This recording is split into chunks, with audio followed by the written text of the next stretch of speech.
Old Men Stories. Another day. Laura Davis, take it away.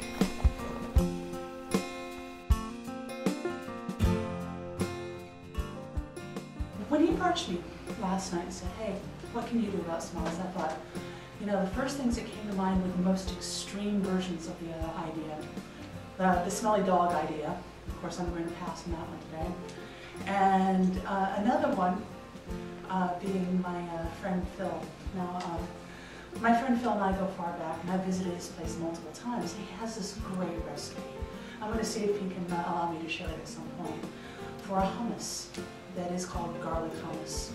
And he introduces me to me by saying, here's my hummus. Actually, it's my garlic with a little bit of hummus. And promptly made it for me. And over the years, I've had his hummus probably 7 or 8 times.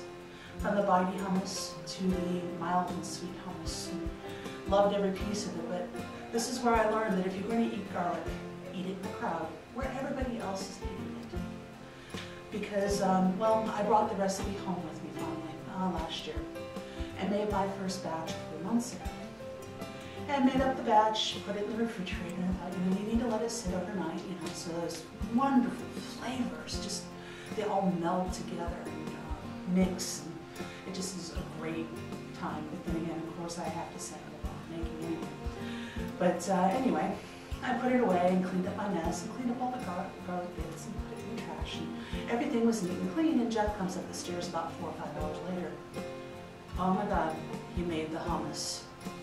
There wasn't any evidence anywhere, except for this pungent odor he could smell all the way down the stairs and partially into the garage. Well, that's not where the story ends, fortunately. I had to eat the hummus, of course. So the next day, Jeff comes home, and I was sitting at my computer, and he goes, oh my God, you ate the hummus. I said, yeah. And the next day, the story continues. 3 days later, he's starting to stand 15 feet away from me. Because, well, while hummus tastes great and, you know, eventually comes out your breath, it also sweats out of every single pore on your body. And it doesn't stop. You can shower. You shower and have this wonderful oils and these big fragrant smells. You still smell like garlic.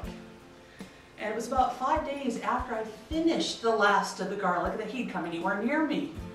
I can't blame him too much, because I'm sure that, you know, because I couldn't smell it anymore, it doesn't mean that everybody else in the place couldn't smell it. Which kind of goes into my next part of my garlic story, which is an older story, where Jeff and I were invited to a place called the Stinking Rose.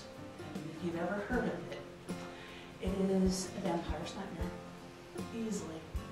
Garlic is in everything, and it's roasted, it's baked, it's sauteed, it permeates the atmosphere. It is the wonderful smell and flavor. You walk in and you just go, nose, and you walk away. And so we went with a large party, about 12 people, and sat around this huge table, and probably a good 7 or 8 of us had the garlic chicken. And the garlic chicken comes with 40 cloves, and I'm not exaggerating, of garlic through the entire plate, you know, in cooked form, but it's part of a side. So yeah, we're all eating this garlic, which is, we're wonderful, we're happy, and Jeff and I, at the end of the place, head off in our car, and we're about halfway home, and we go, oh, what is that smell? Where's the garlic coming from? We realize it's coming from us. We roll down the windows, and it's still not going away. It's very strong. And all I could think of was, the other 10 people came in the van together. I'm glad we drove separately. But goes to say, if you're going to eat garlic, eat it in a crowd and make sure everybody else has some. Thank you very much. Old Men Stories.